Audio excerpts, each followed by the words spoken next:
Order. Questions for oral answer. Mr. Yip Hong Wing.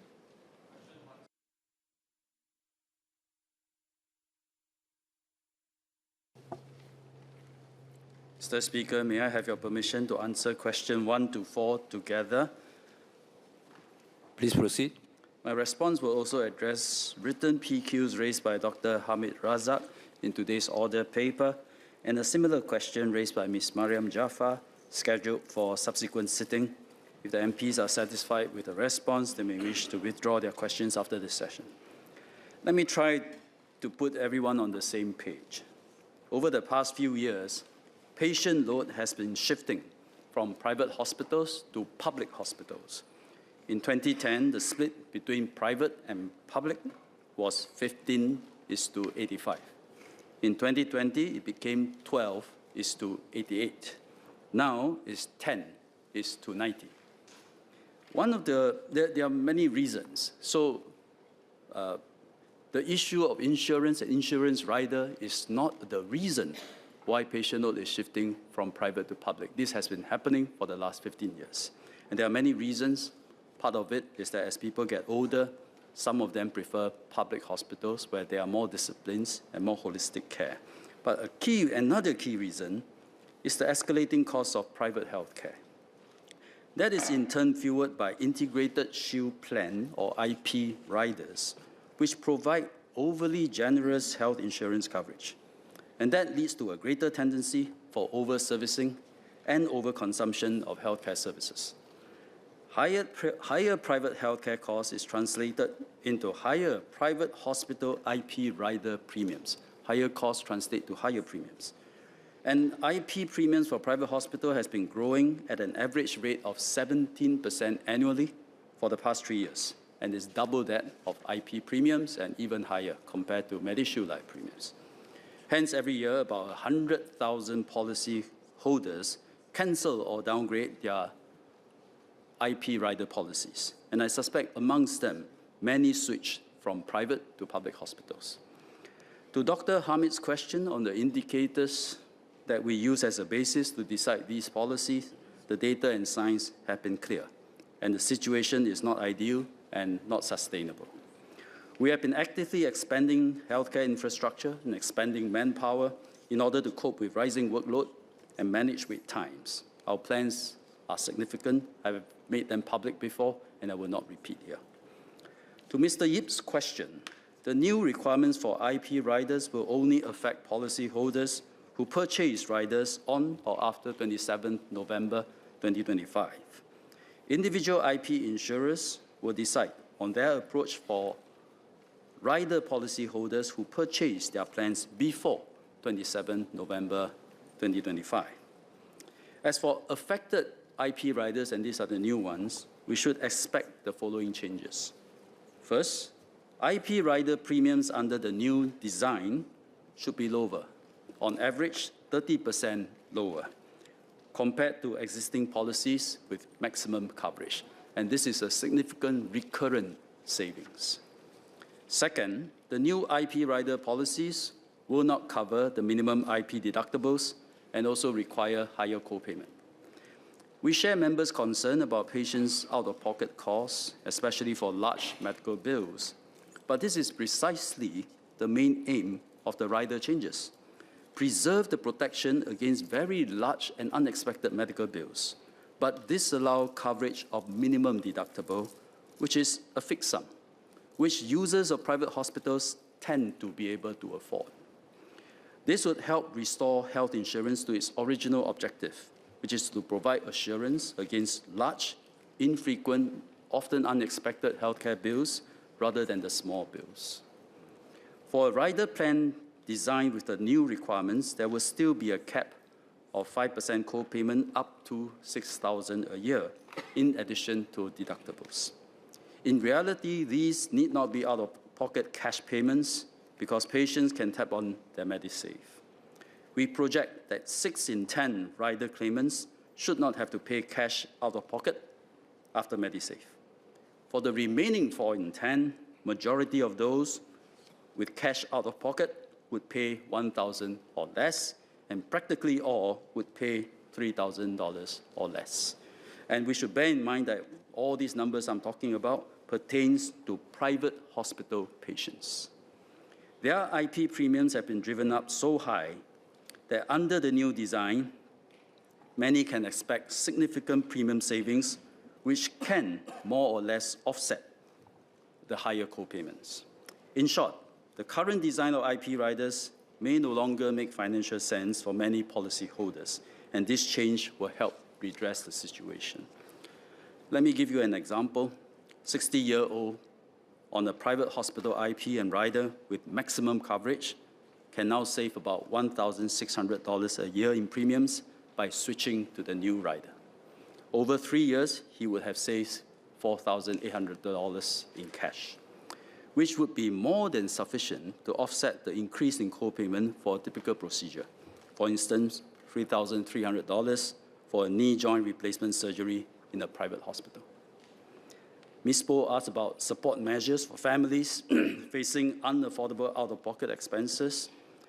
Patients should consider their financial and healthcare needs when choosing where to seek care, including seeking subsidized care in public hospitals should affordability becomes an issue. Third impact, there should be, in the medium to long term, changes in the respective utilization of private and public care and wait times. As I explained earlier, this change is part of our efforts to mitigate the shift of patients from private to public healthcare that has happened over the last 10 to 15 years. By putting private healthcare sector and health insurance on a more sustainable path and ensuring private care remains accessible to Singaporeans in the long term. However, in the short term, as a few members have expressed concern about, some individuals on the new riders may choose to seek care at public hospitals to reduce their co-payment. We will monitor this closely. Efforts to expand public health capacity, both in terms of hospital beds and outpatient capacity, are already ongoing to support the demands of an aging population. If need be, we may need to implement such capacity for selected treatments. On Mr. Kenneth Leong's question relating to the regulation of IP insurers, MOH and the MAS work closely together in exercising regulatory oversight of IP insurers to ensure that policyholders' interests are protected and the products are sustainable. MOH's key role is to oversee the development and operation of the public healthcare system and ensures universal access to healthcare. For individuals who prefer private healthcare and purchase private insurance, we should not micromanage or prescribe the market practices. Instead, we set requirements pertaining to the key parameters of IPs and riders, such as co-payment and deductible requirements, to ensure that the schemes are sustainable. We only step in when we see a serious market failure emerging, which is why we have intervened in this case to tighten the design of IP riders. Panels, doctor panels, are an example of cost management measures put in place by the market, by insurers, in response to rising private healthcare bills and claims. MOH has been and will continue to work with key stakeholders, including insurers, healthcare providers, hospitals, medical professionals, and consumer representatives through the Multilateral Healthcare Insurance Committee, or MIHC, or MHIC, on these matters to strike a balance between the interests of all the stakeholders. To sum up, we must take a long-term and balanced view of this issue so that we can put private healthcare and insurance on a more sustainable path. Mr. Ip Hong Wing.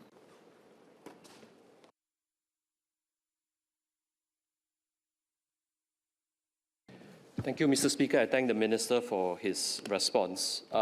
Minister, I asked this PQ because I received many feedback from my seniors in my constituency who have concerns about the new rider requirements. I just have one SQ. I understand that policyholders may keep existing riders, but insurers may respond by repricing or adjusting the benefits that amount to the de facto coverage reduction. What specific safeguards will MOH impose to prevent such indirect erosion of benefits, especially for aging policyholders with limited options? Thank you. Minister Ong. The most important safeguard is to make sure that the IP rider policies are sustainable. So while I think at the point of being sold the policies, the agent probably tell them, buy all these for peace of mind, absolute, not just peace of mind, for absolute peace of mind. You don't have to worry about paying anything or very minimal. But that went down a path of unsustainability. So I think while you enjoy it for a while, it is obvious through my answer that I explained, it's becoming unsustainable. Because when it's over coverage in a private hospital, the bills just goes up. Yeah, you can't blame anybody. It's just the way human nature are. Somebody else is paying for most of the bill between doctor and patient. Somehow you will oversupply or will overconsume. And the bill just keep on going up at an unsustainable pace. And it still comes back to the consumer, to the patient in terms of higher premiums, which is why now the same residents that give you that feedback is also screaming, why is my premium going up at 20% a year? My IP rider premium. It's because cost is going up. So I think we need to tackle the issue at the root, and our strong hypothesis is, and in fact there's a lot of literature on this, over coverage just lead to wastage and cost increases. So to redress this, for new riders, we are making the design different, a bit more co-payment, instill discipline in both the supply and demand for healthcare. Then I think we are much more likely to have a more sustainable position. So explain to your residents, choose this new rider, tell them that you're paying very high premium, rising premium now, for tail risk, and it may not be worth it. Do their calculations, talk to their financial advisor. If you choose the new rider design, you save on average 30% of premiums every year. For someone in their 70s, that's a lot. That's $3,000. I gave the example, someone in their 60s save about $2,000. That money saved often, it differs case to case, often is more than enough to pay the deductibles and the co-payment. Ms. Polisan.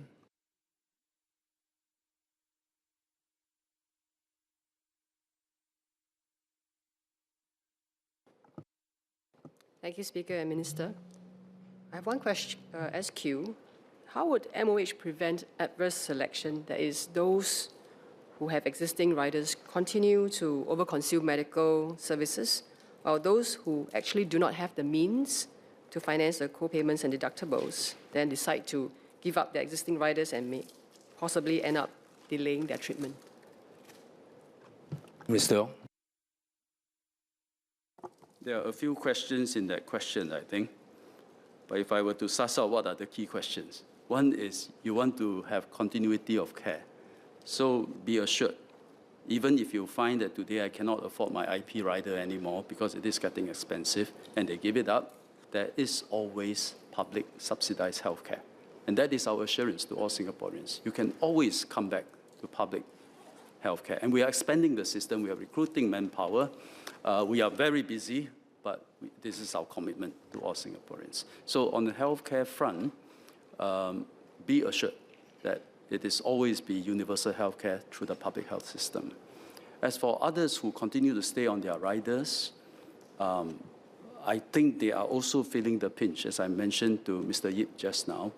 IP rider premiums are going up at a very fast rate because cost is going up very, very fast rate. Why is cost going up? Because there's over-generous coverage leading to overconsumption, unnecessary treatment.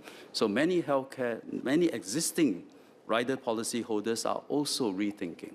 I hope more will do so. Increasingly, it's a common knowledge over dinner tables amongst friends and colleagues. More people are thinking about this rider policy may not be worth it. And more people do their calculations and find that it's not worth it. And as it is, 100,000 every year is changing. With these changes, with this signaling, I think more may do so. And at some point, insurance companies have to do their calculations. Year to year, they do change their terms and conditions. And we have to see what they intend to do with existing rider policy holders. Dr. Hamid Raza. Thank you, Mr. Speaker. I thank the Minister for the reply. The reason I asked the PQ is that there's been lots of sentiments from my colleagues in the restructured hospitals that waiting times for subsidized patients have been increasing. And they're worried that with this new rider coming up from April, that those who are on private riders will then switch to public healthcare because of the higher cost sharing that is in place. Will the Ministry and the Minister be able to reassure that there's data in place to say that these new rider principles will in fact continue to encourage those with private riders to remain in private healthcare, and also reassure that insurance companies will not make unilateral decisions on premium hikes, for example, which again would deter our residents from staying in the private healthcare, and this would give rise to a surge capacity in our public institutions as well. Thank you. Minister Ong. Let me briefly address the comment Mr. Hamid made towards the end of your question, which is insurers do not unilaterally make premium hikes, but these are private contracts. Government do not regulate their premiums, and when insurance companies find that cost is going up and they are barely making, most of them are actually making losses on their private hospital insurance portfolio, they'll end up raising premiums. This is something we are watching, but this is something in a commercial arrangement, something that they may do. But thank you for raising the concerns of your colleagues in the public healthcare system. I'm totally with them. I'm equally concerned with them, which is why we are making this move. Because as I mentioned earlier, over 10, 15 years, the shift is very discernible, away from private into public. And as I mentioned, a key reason is the rising costs in private hospitals. And why costs are rising? It's because IP riders is fueling that cost increase, shifting people from private to public. It makes a lot more sense when someone has the ability to buy private healthcare insurance, including a rider, wants to use private insurance, but half of them today switch to public subsidized care. I don't know for what reason, but it will help the entire system, and in particular the public healthcare system, if more of them who can afford it stay with private hospital care.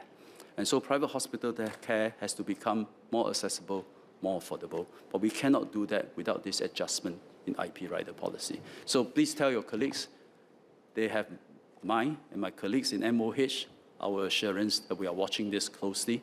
Wait times is very important to us. Capacity adequacy is very important to us. And their well-being is very important to us. Mr. Kenneth Tiong.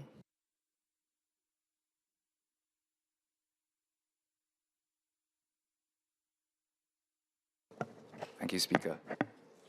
Thank you, Speaker. MOH itself notes a trend of escalating costs and premiums alongside tightening claims practices. MES can act on unfair claims handling, but MES is primarily a financial regulator. Now, MOH's direct levers seem strongest when policies are MediSave linked. So my question is, what enforceable levers does MOH have to ensure that insurer conduct advances healthcare affordability and access? And where does MOH remain dependent on MES? Also, it appears to me that no one is cleanly accountable for insurer behavior as a health system actor. Does the Minister believe that this is a gap that requires filling? Minister Ong. IP rider has become a problem, and we are taking action. And I think that's an action that shows our accountability that when something is not sustainable, not working in the best interest of the patients and people, we will take action.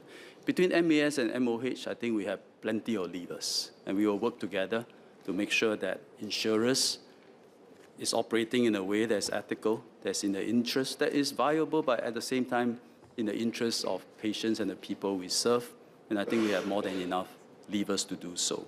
But what I think, because there's a part of Mr. Tiong's question that talk about panel doctors, so I think what we want to make sure is that when we decide that government's main responsibility is actually to run the public healthcare system to ensure universal accessibility. But when it comes to private healthcare, we let the market operate. But market don't operate in a laissez-faire manner, we will regulate. And when we regulate, we ensure clinical effectiveness, safety, that the key parameters are in place, is sensible, and the system is sustainable, and there's no great market failure. But we should not be tempted to become micromanaging, because it is the worst thing to do, to say that we leave it to the market by micromanage all your actions and behavior. I think that's the worst thing, worst of both worlds, that you might as well nationalize it. But we already have a huge nationalized system in public healthcare. So for private healthcare, control the important levers, control the key parameters, but let the market operate. Last SQ, Mr. Fadli Fauzi.